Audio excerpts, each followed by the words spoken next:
Been following the latest in Austin. Some are wondering what to do if confronted with a similar situation. Jacqueline Quinn talked with a military expert who's handled potential explosions to share what you need to know.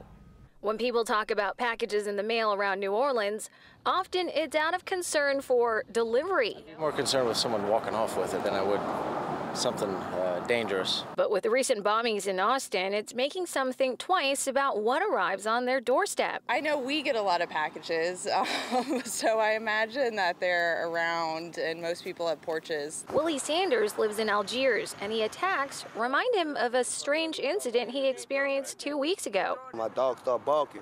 Like I said, who outside? And the man tried to come up, tried to drop a package off. I said, I ain't ordered no package, so he got in the car and left.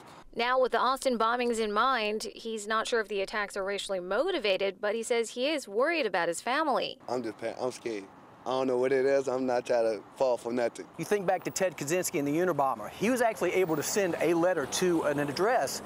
The letter wouldn't detonate, nothing would go on, nothing would happen until the person actually opened the letter. That takes a high level of sophistication. Robert Allen is a professor with Tulane University's School of Emergency and Security Studies. These attacks also remind him of improvised explosive devices he saw when he was serving in the military overseas. If you saw a clean, nice, clean, perfect, pristine box with no dents or anything like that, that's when the little hairs on the back of my neck would stand up, and it's like we would tell everybody, okay, let's take a second, let's look around, let's start building our perimeter. The key, he says, is to look for things that seem suspicious. And the professor says be careful of packages with too many stamps or something that just doesn't look right. Sometimes discretion is a better part of valor. Step back, take a breath. Maybe I should call the cops. Believe me, law enforcement is not going to get mad. And Sanders and his family have a bit of neighborly advice. Y'all didn't order nothing, don't sign for it, and don't open it. In Algiers, Jacqueline Quinn, Eyewitness News.